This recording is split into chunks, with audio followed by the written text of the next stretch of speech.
La plupart des gens voient cela comme des déchets de jardin, quelque chose à ratisser, jeter et piétiner sans y réfléchir à deux fois. Mais là où les yeux modernes voient une nuisance, un paysan médiéval confronté à la famine voyait le salut.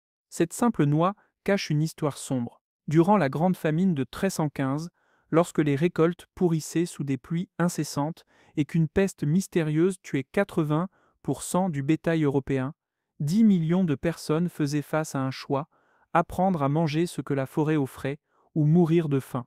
Les chroniques médiévales enregistraient un terme spécifique pour le pire type de catastrophe, la famine forestière, lorsque même les glands ne parvenaient pas à mûrir.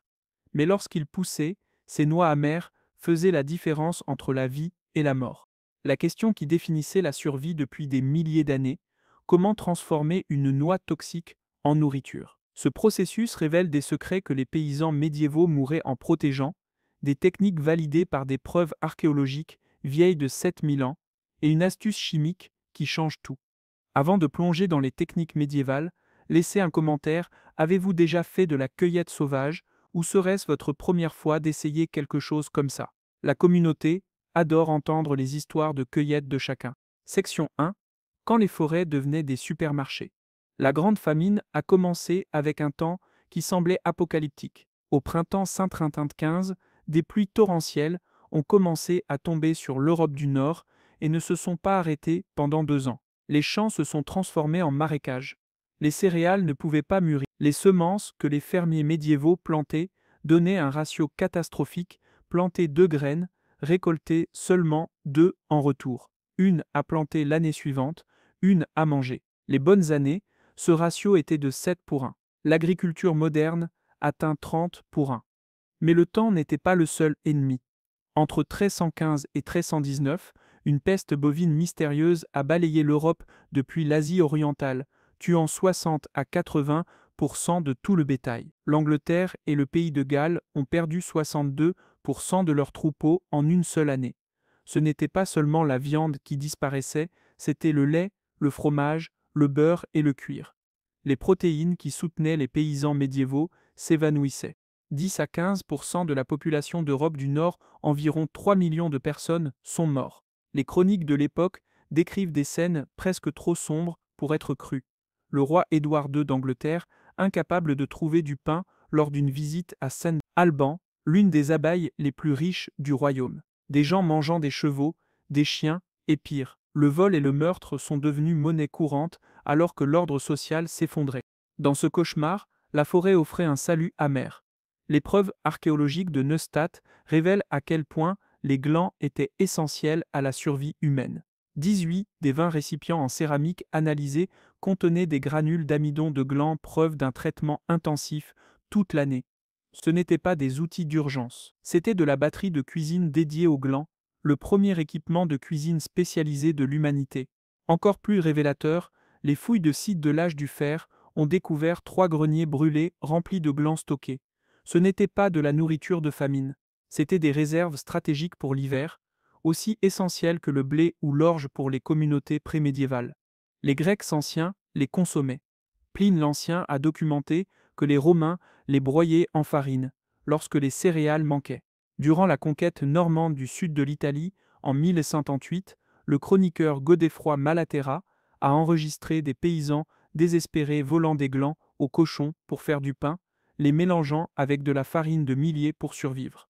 Mais il y a une raison pour laquelle les supermarchés modernes ne vendent pas de mélange de glands. Cette nourriture se défend. Si vous trouvez cette plongée historique précieuse, un rapide j'aime aide à partager ces techniques de survie oubliées avec d'autres qui en ont besoin. Merci beaucoup. Section 2. La cueillette, lire la forêt. Le voyage commence dans les bois. Les paysans médiévaux ne voyaient pas des arbres, ils voyaient un garde-manger saisonnier qui nécessitait des connaissances encyclopédiques transmises de génération en génération.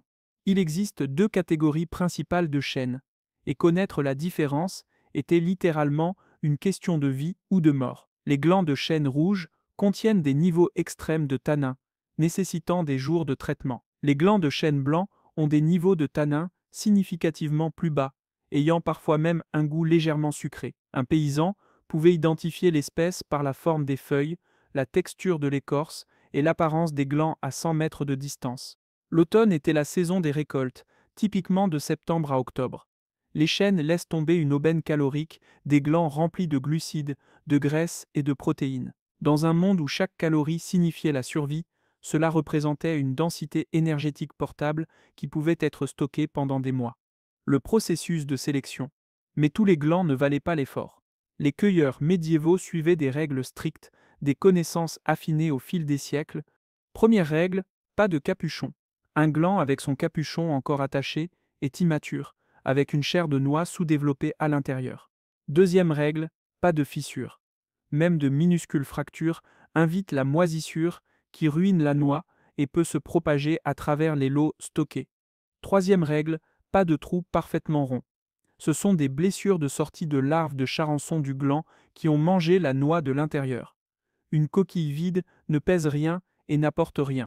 Le processus de collecte était éreintant. Pour nourrir une famille pendant l'hiver, il fallait non pas des heures mais des jours de cueillette continue. Ce n'était pas une activité paisible d'après-midi, c'était une course contre les écureuils, les cerfs et les sangliers, tous en compétition pour la même ressource. Les villages organisaient des parties de cueillette communautaires, des familles entières travaillant ensemble dans une récolte frénétique avant les premières gelées. De retour de la forêt, un dernier contrôle de qualité restait. Cette technique ancienne apparaît dans les textes médiévaux et les traditions amérindiennes, le test de flottaison. Les bons glands coulent, les mauvais flottent, c'est de la physique simple. Et un gland mangé par des charançons ou moisi a des poches d'air là où devrait se trouver la chair de noix solide. Plongez toute la récolte dans un pot d'eau. Les ratés remontent à la surface et sont immédiatement écumés. Chaque mauvais gland attrapé ici économise des heures de traitement gaspillées plus tard. Après le test de flottaison, les bons glands sont étalés pour sécher, parfois pendant des semaines près du foyer. Le séchage rend les coquilles cassantes et la chair de noix plus ferme. Deux éléments essentiels pour la phase suivante. Section 3. La préparation. Décortiquage, le premier défi. Les outils étaient brutalement simples, 2 pierres, une surface plate, une pierre marteau. La technique nécessitait de la précision, casser trop fort et la chair de noix devient une pâte granuleuse mélangée avec des fragments de coquille. Trop doucement et rien ne se passe. Chaque gland nécessite une attention individuelle. Tenir la noix sur la pierre plate, la positionner correctement, délivrer un coup contrôlé. La coquille se fracture. Enlever l'extérieur ligneux. Répéter, répéter encore, et encore. Pour 3 tasses de chair de noix décortiquée, ce processus prend près d'1 heure. Les mains deviennent tachées de brun foncé par le contact constant avec des surfaces riches en tanins. Les doigts font mal, les poignets se fatiguent. Mais ce n'était que le début. À l'intérieur de la coquille, une autre barrière existe, une peau papyracée appelée testa, également saturée de tanins. Sur certains glands, elle se détache facilement. Sur d'autres, elle s'accroche obstinément et doit être grattée morceau par morceau avec un couteau ou les ongles.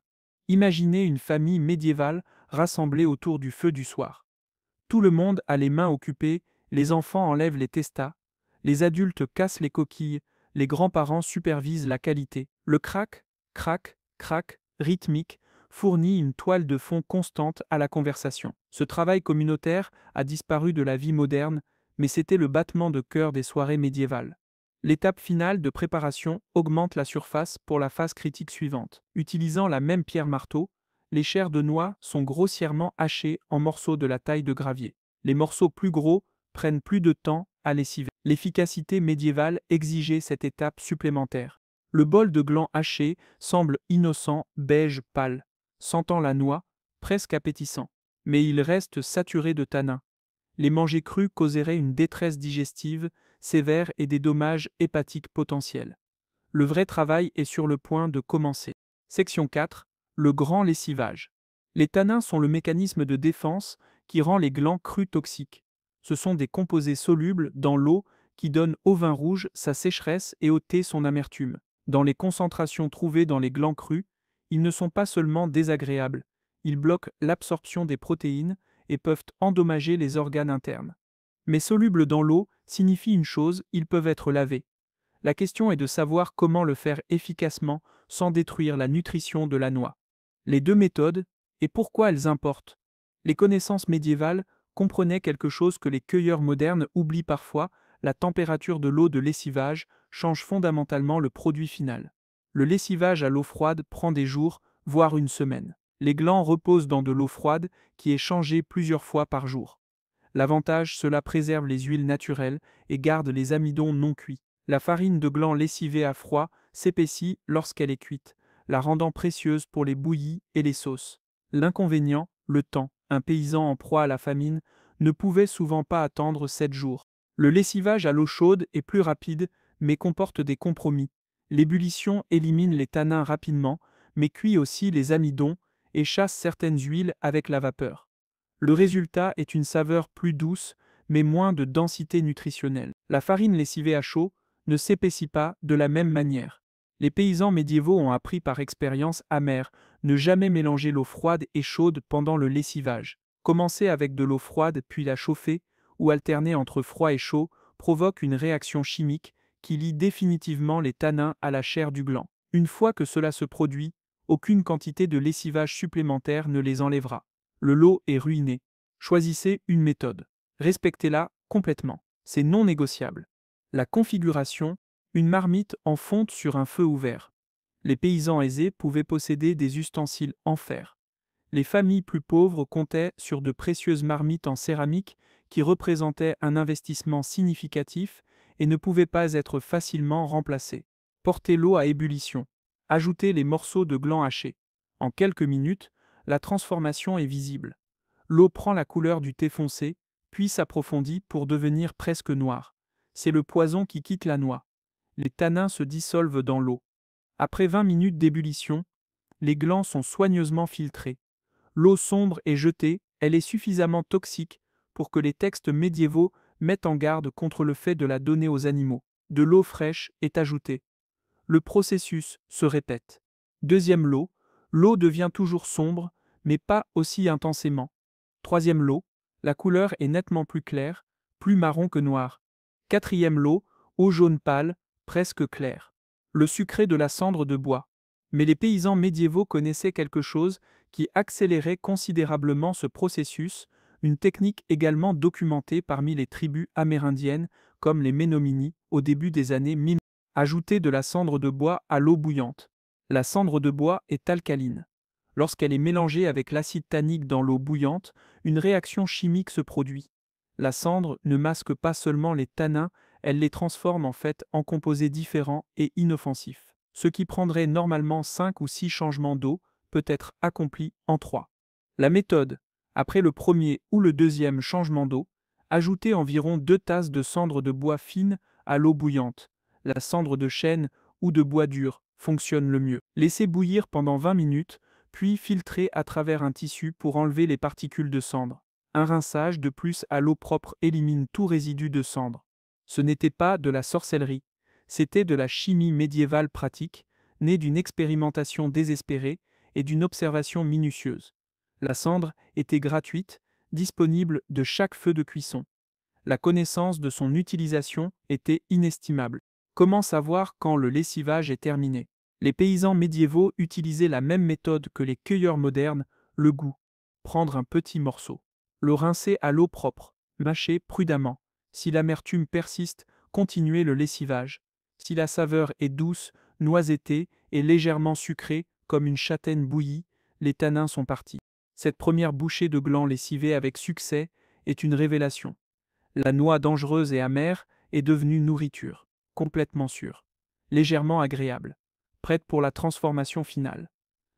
Pour une famille médiévale, ce moment représentait un triomphe sur les défenses de la nature. Ils avaient pris une ressource toxique et grâce à la connaissance et à l'effort, l'avaient rendue nourrissante.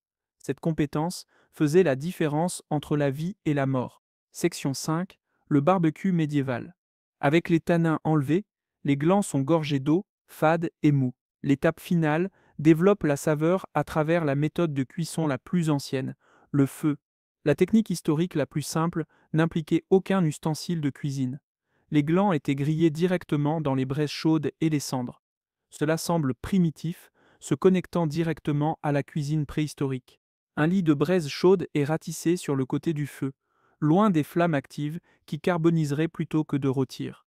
Les morceaux de gland lessivés sont séchés et placés directement sur les cendres. Ils grésillent doucement au contact. Utilisant un bâton, les morceaux sont tournés régulièrement, assurant un rôtissage uniforme de tous les côtés. En quelques minutes, l'arôme se transforme. L'odeur bouillie et amylacée est remplacée par un parfum chaud et noisetté similaire aux châtaignes grillées. La couleur s'approfondit du beige pâle au brun doré riche. Après 10 à 15 minutes de gestion soigneuse, ils sont prêts. Ratissés des cendres, brossés propres et laissés refroidir, ils ressemblent à des amandes grillées rustiques, sombres et appétissantes. La farine de glande, mais les glands grillés n'étaient pas le seul produit final. Une utilisation médiévale cruciale était la farine de gland, le substitut d'urgence, lorsque les réserves de blé étaient vides. Une portion de gland grillé est placée sur une pierre plate servant d'enclume. Utilisant une lourde pierre de rivière comme pilon, le broyage commence. C'est, sans question, la partie la plus exigeante physiquement de tout le processus. Les glands grillés sont durs et huileux. Les transformer en farine avec des outils primitifs est un exercice incroyable. Lentement, par un broyage persistant, les noix se décomposent, d'abord en semoule grossière, puis progressivement en poudre plus fine. La farine de gland résultante est d'un brun riche avec une teneur en huile visible. L'odeur est intensément noisettée et terreuse. Cette farine apparaît dans les chroniques médiévales durant chaque grande famine. Mélangée avec toute autre farine, disponible, millet, orge, même graines d'herbe moulues. Elle épaississait les recettes de pain et gardait les familles en vie. Le pain de gland pur était dense, sombre et lourd, mais c'était des calories quand les calories signifiaient la survie. L'effort physique du broyage rend la réalité historique claire. Une famille essayant de produire suffisamment de farine de gland pour faire le pain d'une semaine aurait passé des jours à la pierre à moudre. Ce n'était pas de la nourriture. C'était un travail qui produisait accessoirement de la nutrition. Section 6. Le verdict. Les glands entiers grillés ont l'air attrayant, brun foncé, aux bords croustillants, aromatiques. La texture est immédiatement impressionnante, cassante et croquante, avec un claquement satisfaisant. Mais la saveur est la vraie surprise. C'est profondément noisetté, véritablement délicieux. Comme un croisement entre des châtaignes grillées et des noisettes, avec une qualité terreuse et fumée du feu, il n'y a absolument aucune trace d'amertume. Pas ça acceptable pour de la nourriture de survie, mais réellement bon. Le genre de choses qui se vendraient dans les marchés fermiers modernes comme des collations artisanales. Une petite quantité de farine est mélangée avec de l'eau pour former une pâte épaisse et cuite comme une galette plate sur une pierre chaude, à côté du feu, la façon dont les pains plats ont été faits pendant des millénaires. La texture est dense et légèrement granuleuse, comme prévu d'une farine moulue sur pierre. Mais la saveur est remarquablement riche et concentrée, encore plus intensément noisettée que les glands entiers grillés. Ce n'est pas du pain tel que les palais modernes le comprennent. Il n'y a pas de texture légère et moelleuse. Mais cela semble substantiel, d'une manière que le pain de blé moderne ne l'est pas. Quelques-unes de ces galettes denses et huileuses fourniraient une énergie sérieuse, exactement ce dont un paysan médiéval avait besoin pour une journée de travail physique. Le calcul du temps. Temps total investi, environ 5 heures de travail soutenu. Le rendement, un bol généreux de glands grillés et peut-être une tasse et demie de farine. Pour une seule personne, c'est peut-être la valeur d'une journée de calories. Pour une famille de 5 personnes, c'est un seul repas modeste. Selon les normes modernes, le retour sur investissement est absurdement bas. 5 heures de travail acharné pour un repas? Impensable. Mais les paysans médiévaux n'avaient pas de normes modernes. Ils avaient les normes de la survie. En temps de famine, lorsque les réserves de céréales étaient vides et que le bétail était mort, le calcul change complètement. 5 heures de travail pour un repas qui garde une famille en vie n'est pas une mauvaise affaire. C'est un miracle. Le gland n'était pas un aliment de choix, c'était un aliment de nécessité. Section 7. La tournure inattendue. Les glandes aux tables nobles, mais l'histoire des glands médiévaux a une tournure inattendue. Ces noix, si fortement associées au désespoir et à la famine, sont finalement apparues sur les tables de l'élite européenne, non pas à cause de la rareté, mais à cause de la mode. Les textes médicaux du XVe siècle, comme le Taquinum Sanitatis, ont commencé à louer les vertus médicinales supposées des glands frais et gros. Les médecins les recommandaient pour diverses conditions. Et où la médecine menait, la cuisine suivait. Une recette de l'Italie de la Renaissance décrit une tourte de gland élaborée, essentiellement une tarte. Le processus commençait de la même manière, les glands des chênes de Turquie étaient soigneusement lessivés pour enlever les tanins, parbouillis dans du bouillon de viande ou de l'eau salée, puis moulus dans un mortier et filtrés. Mais ensuite, le luxe prenait le dessus. La pâte de gland était mélangée avec du beurre frais, du lait, de la crème, du fromage vieilli râpé, de la ricotta, du sucre, de la cannelle, du poivre et des jaunes d'œufs crus. La tarte était cuite et finie avec un glaçage de sucre, cannelle et eau de rose. C'était de la nourriture de gland artificiellement ennoblie, l'expression utilisée dans les textes d'époque. Une nourriture de survie des paysans transformée en mets délicats d'élite par l'ajout d'ingrédients coûteux. Cela représentait l'étrange façon dont les dynamiques de classe se manifestaient dans la cuisine médiévale, la nourriture de la pauvreté pouvait devenir prestigieuse si préparée avec suffisamment de complexité. Ce qui s'est réellement passé. Alors que se passe-t-il lorsque vous faites griller des glands comme un paysan médiéval? Le processus est laborieux, physiquement exigeant, et se connecte à un rythme de vie oublié. Une simple noix, ignorée à l'époque moderne, se révèle contenir des couches complexes de toxicité et de rédemption. Mais quelque chose d'autre se produit aussi. Le goût est étonnamment délicieux. Le processus, malgré sa difficulté, devient sa propre récompense. Il y a une satisfaction profonde à compléter avec succès chaque étape. Le test de flottaison, le lessivage, la transformation du poison en nourriture. Cette expérience crée un profond respect pour les gens qui vivaient cette réalité quotidiennement. Leur vie était inimaginablement dure selon les normes modernes. Pourtant, ils possédaient une résilience et une connaissance pratique du monde naturel que la civilisation moderne a presque complètement perdue. Les preuves archéologiques racontent l'histoire des récipients spécialisés pour le traitement des glands vieux de 7000 ans, des greniers de l'âge du fer remplis de réserves de glands, des chroniques médiévales documentant le pain de gland durant chaque famine. Ce n'était pas de la nourriture d'urgence occasionnelle. C'était une stratégie de survie fondamentale qui a soutenu la civilisation humaine à travers des crises répétées. Est-ce que ça en valait la peine? Comme moyen pratique d'acquérir de la nourriture aujourd'hui? Absolument pas. Le rapport effort-calories n'a aucun sens économique quand les épiceries existent, mais comme moyen de comprendre l'histoire et d'apprécier le présent, sans aucun doute. L'histoire n'est pas seulement dans les livres, elle est dans la terre, sous nos pieds, et dans les compétences que la civilisation a oubliées. Chaque gland gisant ignoré sur le sol représente des connaissances qui ont gardé nos ancêtres en vie. Ces connaissances existent toujours, attendant d'être rappelées. La Grande Famine s'est terminée en 1922, 7 ans après son début.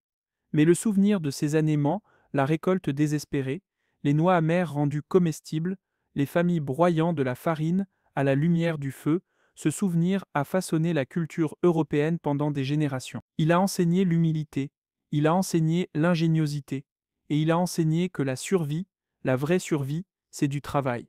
Un travail constant, dur et impitoyable. Ces glands grillés ont le goût de l'histoire. Et l'histoire, il s'avère, a meilleur goût que prévu. Si cette plongée profonde dans la survie médiévale vous a fasciné, il y a des dizaines d'autres techniques oubliées qui attendent d'être redécouvertes.